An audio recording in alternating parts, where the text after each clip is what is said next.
안녕하세요 여러분, 모니카입니다. 네. 잘 지내셨죠? 네. 진짜 오랜만에 약간 뭐라 그럴까 찍어보고 싶은 영상이 생겨서 네, 한번 일단은 제가 정리를 해서 같이 보면서 설명을 드리려고 합니다. 사실 계약이 10일 정도밖에 남지 않았고 지금 뭐 다들 방학 때 나름 선행도 하셨을 거고, 그 다음에 학원도 많이 아이들 다녔을 거고, 학년별로 전부 다 수학에 대한 준비를 많이 하셨을 텐데, 계약이 10일 정도 남았을 때 우리가 새 학기를 시작하기 전에 한번 쭉 마무리 해야 되는 그런 것들이 학년별로 뭐가 있을까, 그냥 제 생각을 여러분들한테 한번 정리를 해드리고 싶어서 적어봤어요. 무엇을 해야 될까? 일단 수학, 수학 얘기를 먼저 한번 시작을 해보도록 하겠습니다. 초등 같은 경우는 사실은 뭐 그렇게 크게 걱정할 나이도 아니고, 기본 연산이나 기본 어떤 그런 개념들이 내가 이제 다음 학년에 대한 준비가 한 학기 정도가 되어져 있는지, 그러니까 초등 때는 저는 그렇게 많은 선행을 하는 것이 뭐 그렇게 크게 좋지 않다라고 생각을 해요. 그러니까 기본적이고 가장 기본적인 뭐 연산, 그 다음에 뭐 어떤 그 읽고 이해하는 능력, 뭐 이런 것들이 더 초등 때는 중요하고, 그런 거를 여러분들이 아이들과 함께 그냥 일반적인 그냥 수학만 하기보다는 전반적으로 다 같이 발달시켜야 되는 시기가 초등이라고 생각을 합니다. 그래서 나름대로 뭐 신문도 많이 읽으시는 분들, 뭐 책도 많이 아이들이 읽게 하는 이유, 뭐 이런 것들이 다 그런 이유가 아닐까 생각을 하고요. 그래서 한 학기 정도 선행 우리 아이가 어느 정도 되어져 있는지 한번 체크를 해본 다음에, 근데 이제 저학년 같은 경우에는 뭐 그렇게 크게 걱정 안 해도 되는데, 고학년 같은 경우에는, 초등 고학년 같은 경우는 각 단원마다 핵심 이론이 그래도 한두 가지씩 크게 있잖아요. 그 핵심 이론을 정리할 수 있느냐, 아이가 스스로. 그러니까 A4 용지 한 장에 이렇게 쭉 적어보는 거예요. 그래서 목차를 먼저 딱 적어주고, 그 목차 안에서 이건 뭐야, 이건 뭐야, 그래서 간단하게라도 설명을 할 수 있는지, 아이가 어느 정도 들어가져 있는지, 그런 것들을 A4 용지 한 장에 한번 쭉 적어보면서, 아이가 전혀 설명을 못하는 부분이 있다 그러면 엄마가 그 부분만 같이 이렇게 뭐 EBS 인강을 본다거나 해서 아이의 어떤 그런 약간 취약 부분, 뭐 이런 놓친 부분이 있는지 없는지 정도만 살펴보셔도 충분하다고 저는 초등 때는 생각을 해요. 그리고 이 아이가 방학 때 이제 선행을 했는데, 각 단원별 문제가 있잖아요. 만약에 예를 들어서 뭐 쌤 같은 걸 기준으로 말씀을 드린다면, A, B 스텝 정도를 풀 수 있는지를 여러분들이 체크를 해 놓으시면 돼요. A는 아주 기초적인 거고, B는 약간의 어떤 그런 유형별로 아이들이 풀 수 있는지 정도고, 그렇다면 이제 C 같은 경우에는 학기 중에 시스템을 계속 파면서 이거를 네가 못 푸는 이유가 뭘까? 이거에서 어떤 개념을 네가 모르니? 이러면서 아이가 못 푸는 문제 하나를 가지고 끈질기게 해서 개념을 다시 또 파고 들어가면서 공부를 시켜주시는 게 가장 좋은 방법이라고 생각을 해요. 그래서 초등 때는 뭘 생각해야 되냐면, 아이가 수학을 싫어하지 않게 일단 기본적으로 정서를 가장 중요하게 생각을 하셔야 되고, 수학만 막 계산해서 하는 것보다는 골고루 각자 다 영어도 그다음에 뭐 우리 수학도 국어도 다 전반적으로 다 발달을 시켜주셔야 되는데, 가장 중요한 거는 국어에 가장 비중을 많이 두시는 게 좋다라고 생각을 해요, 저는. 그래서 간단하게 여러분들한테 학기 중에는 이렇게 초등 정도는 해주시면 되고, 한 5, 6학년 정도 쯤부터 수학에 정말로 신경을 많이 써주시는 것이 중학교 때 덜 고생하는 길이거든요. 그래서 그 5, 6학년 수학은 여러분들이 이렇게, 근데 그렇다고 해서 막 무작정 막 하루에 막 수학만 몇 시간씩 하라 이런 게 아니라, 이런 것들을 풀 수 있나 정도만 체크하시고, 가장 중요한 거는 정서를 다치지 않도록. 그럼 아이가 초등 때부터 수학을 놔버리면 안 되니까 그게 가장 중요하지 않을까 이렇게 생각을 하고요.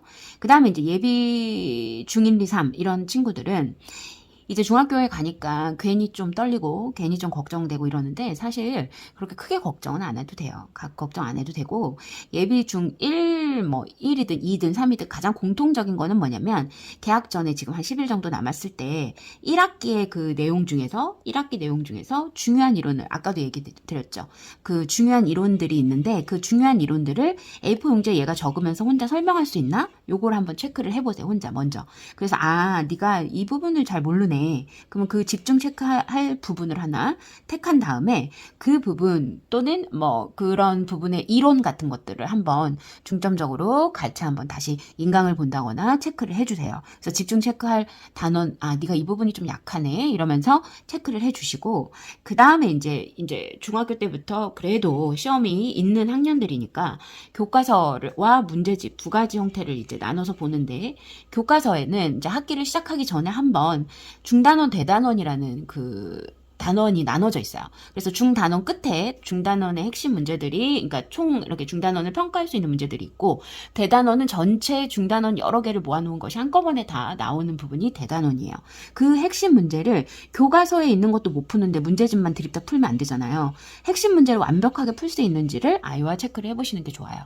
그래서 네가 이런 마지막에 있는 이 교과서에 있는 대단원의 시스템 같은 경우에는 굉장히 어려워요, 여러분. 그러니까 시스템 정도가 되는 고난이 문제들이 한두 문제씩 있단 말이에요. 그것까지 완벽하게 풀어낼 수 있느냐, 그런 거를 체크를 해주시라는 거고, 그 다음에 역시 이제 학기 중에 문제집에 B스텝이나 C스텝에 정말로 풀 줄 모르는 게 없이 시스템 문제에 집중해서 시간을 오래 두고 아이가 생각할 수 있는 그런 시간을 두고 시스템 문제까지 완벽하게 풀 수 있게 여러분들이 끌어주시는 거, 이게 제일 중요한 것 같아요. 그렇게 하다 보면 중학교 때는 굳이 막 내신에 연연해서 막 물론 영재고나 뭐 이런데 과학고나 이런데 가야 될 친구들은 뭐 모르겠지만 보통의 친구들은 중학교 때까지도 아직은 달리지 않았으면 좋겠어요. 너무 달리면 고등학교 때 가서 지치기 때문에 이 정도만 하면서 물론 이제 문제집의 개수나 뭐 이런 거는 개인의 그런 능력에 따라 차이가 있겠죠. 그래서 문제집을 뭐 시험 보는데 몇 권씩 푸느냐 뭐 이런 것도 중요하지만, 저 같은 경우는 한 권을 계속 여러 번 풀게 하는 그 방식을 썼던 것 같아요. 그래서 한 권을 여러 번 틀리는 문제가 안 나올 때까지 완벽하게 그렇게 해도 충분하더라라는 얘기죠. 그렇게 해서 중학교 시절을 이제 넘어가고, 그래서 이제 제가 이제 잠깐 중1 때 그 목차들을 한번 가져와 봤는데요. 중1 때 목차를 보니까 뭐 소인수분해, 정수화 유리수, 방정식, 그래프와 비례, 뭐 그래프와 비례 부분은 빼더라도 이 소인수분해, 정수화 유리수, 방정식 부분은 앞으로 공부하는 모든 수학의 기초가 되는 부분이니까 그런 기본을 잘 할 수 있도록 중1은 끌어주시면 되고, 그 다음에 반복 계산 훈련이 어느 정도는 있어야 된다는 거예요. 자꾸 틀리기 때문에. 근데 이때부터 틀리면 계속 틀리니까 이때 계속해서 아주 능숙하게 계산이 되는 훈련도 필요하다라는 생각이 들고요. 중2 같은 경우에는 이제부터 이제 시험을 보거나 할 텐데, 시험을 볼 때 이제 뭔가 이제 문제집 개수도 좀 늘어나고, 그 다음에 이제 약간의 심화 문제를 어느 정도 수준까지 풀어야 되나, 뭐 이런 것들, 그런 거에 대한 고민들이 좀 들어가실 것 같아요. 근데 어쨌든 중2도 중1에서의 어떤 그런 확장 개념이에요. 방정식에서 함수로 확장이 된다거나, 그냥 1차 방정식에서 연립 방정식, 연립 1차 방정식 정도로 확장이 된다거나, 그렇기 때문에 너무 걱정하지 않으셔도 된다. 너무 걱정하지 말고 이제 매 학년에 이런 기본적인 교과서를 먼저 다 끝내놓고, 교과서는 이제 학기 중에도 계속 복습하면서 여러 번 반복해서 풀고, 그다음 문제집 같은 경우에도 한 문제에 기초부터 심화까지 다 있는 문제 하나를 가지고 아이가 지치지 않게 대신 여러 번 반복해서 풀 수 있게, 저는 그런 방법을 쓰셨으면 좋겠다라고 생각을 해요. 그래서 계속 개념이 아이 머릿속에 박히는 것이 중요하지 않나 이렇게 생각을 합니다. 자, 그리고 중3은 모든 고등 공부의 기본적인 뭐 제곱근 얘기, 그다음 다항식 얘기 나오고요. 2차 방정식부터 해서 이제 방정식의 차수가 올라가죠. 고차 방정식까지. 그래서 그런 모든 그런 고등 공부의 기본이다라는 생각을 가지고 약간 멀리 보고 계속 공부를 아이와 꾸준하게 이렇게 끌어가셔야 되는 거예요. 그래서 이게 이제 전체적으로 목차를 보면 어떤 중1에서 중2로 확장이 되고, 중3 같은 경우는 이제 고등으로 가기 위한 길목에서 확장을 시켜줘야 되는 부분들이 나오는 거죠. 그래서 학년별로 1학기의 목차거든요. 이런 것들이. 그 1학기의 목차들은 계속 쓰고 풀고 계산하고 연습하고 막 이런 것들이 굉장히 많이 필요하고요. 그 다음에 이제 학년별로 2학기는 전부 다 도형이에요. 도형 같은 경우는 사실은 가장 지나와 보고 나니까, 수능을 지나와 보고 나니까 아이들이 뭐라 그럴까, 이과 같은 경우는 특히나 더 도형이 가장 중요했다 이렇게 얘기를 하는 경우들이 많이 있어요. 제 아이도 그렇고. 그래서 예비 고1이라면 마지막으로 예비 고1이라고 제가 이렇게 해놨죠. 근데 사실은 마지막이라기보다 계속 반복해서 봐야 된다고 얘기를 해요, 아이들은. 뭐를? 이 도형을요. 그러니까 도형이, 중학교 때까지 2학기에 계속 나오고, 중3, 2학기까지 나오고, 고1, 1학기 때 역시 또 안 나와요. 고1, 1학기 때 안 나오고, 원의 방정식 얘기가 조금씩 나오기 시작하면서 수학, 상하 부분에서, 하에서 주로 이제 직선부터 해가지고 쫙 나오게 되는데, 그거를, 그 도형만 문제가 나오는 게 아니에요. 도형만 문제가 나오는 게 아니라 도형을 왜 배우냐면 도형이 기반이 돼서 그 안에서 함수 응용, 도형이 기반이 돼서 그 안에서 뭐 방정식 응용, 막 이런 식으로 해서 되게 많은 것들의 그런 수학 분야와 도형이 결합이 돼서 문제가 나오기 때문에 사실 도형을 모르면 내가 다른 뭐 함수를 아무리 잘 알아도 도형 부분에 대한 개념이 없다. 그럼 접근을 할 수가 없더라고요. 그러니까는 여러분들이 아이들, 중3 아이들, 지금 예비 고1 아이들이 도형이 얼마나 정리가 되어져 있는지를 한번 체크를 해보세요. 그래서 중학교 도형을 반드시 퍼펙트하게 정리를 해야 한다. 남은 열흘밖에 없는데요. 열흘이면 충분히 하실 수가 있어요. 그래서 고1 시험 문제, 킬러 문제 같은 경우도 대부분 도형과 결합된 문제 형태로 모의고사에 많이 나와요. 그래서 모의고사에서 가장 오답률이 높은 문제들을 여러분들이 찾아보시면 전부 다 도형이 그려져 있으실 거예요. 그래서 정말로 모든 도형 공식을 증명할 수 있을 만큼 보고 또 보고 내가 이 공식이 왜 나왔는지 그냥 이 도형 그의 문제는 증명 과정의 문제로 뜨기 때문에 그 증명할 수 있을 만큼 예, 이해하면서 공부를 해야 되는 게 되게 중요하더라고요. 그래서 이 얘기를 해드리고 싶었고 그 다음에 이제 그러면 예비 고1 아이들이 어쨌든 지금 제1 고등학교 가기 전에 많이 떨고 있을 테니까 그러면 그런 경우에는 어떤 식으로 좀 전체적으로 정리를 한번 해두면 좋냐. 인간 같은 경우에는 제가 예전부터 그냥 정승재 선생 50일 수학을 많이 말씀을 드렸는데 이거는 사실은 제일 기초부터 모르는 친구들이 한번 쫙 정리하기에 좋은데 50일이나 할 수 없잖아요. 이 안에 그 도형에 대한 부분이 47강 에서 69강 정도, 13개 정도 되더라고요. 그래서 한 50분 정도씩 되더라고요. 그래서 아이가 마음만 먹으면, 도형 부분을 이렇게 고등학교의 개념을 가지고 바라볼 수 있게끔 정승재 선생님이 50일 수학에서 설명을 해주시고, 만약에 나는 이것도 좀 어려운 것 같아요. 내 아이가 이것도 좀 어려운 것 같으면 당연히 EBS 중학에 가셔서 제가 예전부터 말씀을 드렸던 개념 끝장내기라는 시리즈, 스테디셀러 시리즈 강좌가 있어요. 여기에다가 검색어 부분에다가 개념 끝장내기라고 쳐주시면 나와요. 그 중에 이 남자분 선생님, 예, 수학 선생님의 손성민 선생님의 기하 이 부분이 파트로 다 들어가 있는데 한번 그 목차를 한번 볼게요.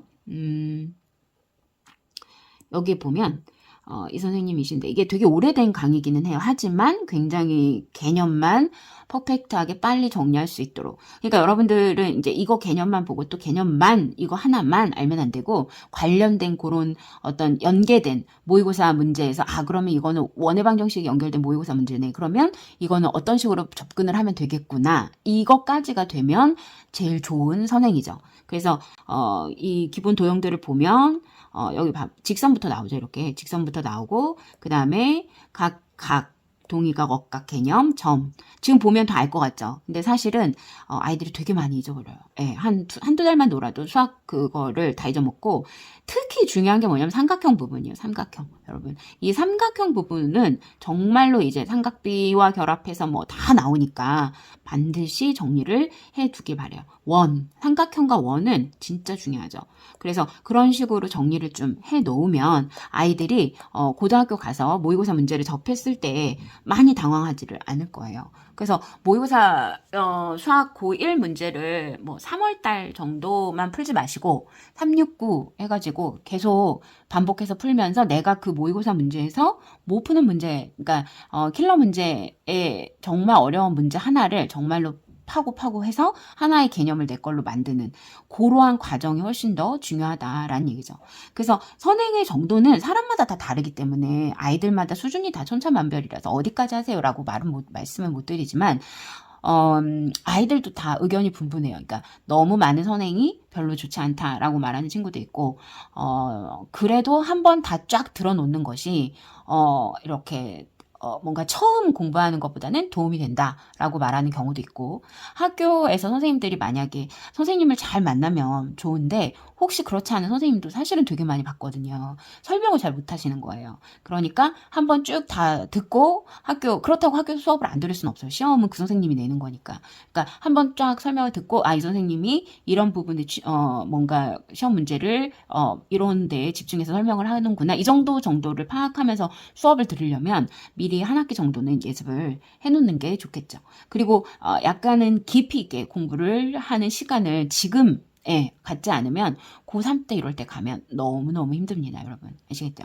그리고 이제 내 아이가 중학생인데도 불구하고 예비 중이든 예비 고1이든에도 불구하고 어느 정도 내 아이는 수능까지 뭐 이렇게 선행이 많이 된 편이다 하는 친구들한테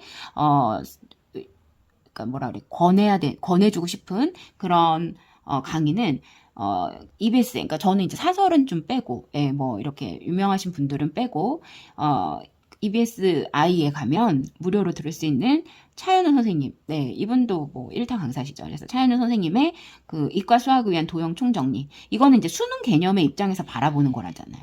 그래서 수능 개념의 입장에서 바라보는 거니까 약간 설명하는 방향이 틀려요, 여러분. 그래서 이거를 가지고 정리를 여유를 가지고 하고, 그 다음에 이 도형의 개념은 계속 나올 때마다 자꾸 반복해서 누적해서 거의 암기하듯이 이렇게 알아두는 게 좋겠다라는 생각이 들어요.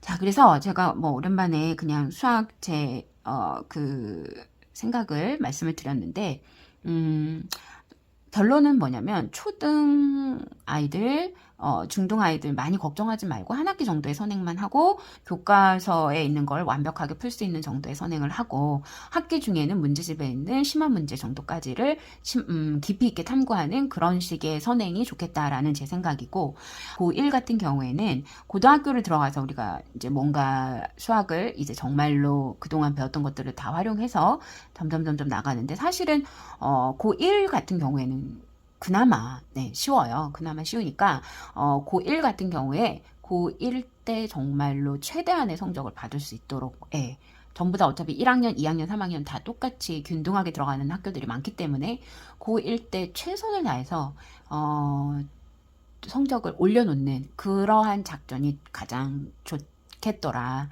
제가 지나고 나니까 그렇더라라는 얘기예요. 그리고 이 도형 고1의 가장 어떤 아킬레스건이 될 수 있는 이 도형 부분은 최대한 반복을 많이 해서 완벽하게 정리를 하고 가자. 대학이 이제 얼마 안 남았잖아요. 근데 이제 두려워하면 두려워할수록 힘이 없어져요. 그러니까 어차피 부딪힐 거 잘 되겠지라고 생각을 하시고 아이와 어떤 가장 뭐라고 할까요? 가장 기본적이면서도 약간은 깊이 있게 여유를 가지고 그렇게 공부를 해가실 수 있는 그러한 어떤 그런 시간들이 꼭 있으시길 바래요. 지금 나머지 이 10일 동안 막 달달복달 막 10일밖에 안 남았어 막 이러면서 하시라는 게 아니라 10일 동안 우리 마무리 정리 잘 하고 새학년 올라가서 정말 열심히 한번 뛰어보자, 이렇게 아이들하고 긍정적인 이야기를 많이 해주실 수 있는 그러한 10일이 되었으면 좋겠습니다. 네, 오늘은 여기까지 하고요. 지금 초, 중, 고등 아이들도 몇 하고 있고 하는데, 제가 계속 신문이 지금 만들고 있는 게 거의 지금 2년 차가 벌써 돼가요, 여러분. 아이들이 그 글을 읽고 해석을 하고 하는 능력은 정말로 아무리 많이 해도 부족한 것 같거든요. 그러니까 꾸준히 그냥 평소에 읽는 습관을 길게 가진 아이들은 나중에 어떠한 새로운 문서를 보더라도, 새로운 글자를 보거나 새로운 텍스트를 보더라도 별로 그렇게 두려움이 없고 빨리빨리 문단별로 요약할 수 있는 그런 능력들을 갖게 되는 것 같아요. 그래서 지금 이렇게 꾸준히 2년 정도를 유지할 수 있었던 이유도 어머님들께서 해보고 정말 아이들 생각이 조금씩 자라는 걸 눈에 보시기 때문에 그런 것이 아닐까라고 생각합니다. 그래서 매월 20일부터 모니카 신문 접수를 제 인스타 프로필이나 블로그에서 받고 있으니까 참고를 해서 여러분들이 뭐 이렇게 구독도 하시고 접수도 하시고 그러시면 좋겠습니다. 네, 여러분 감사합니다.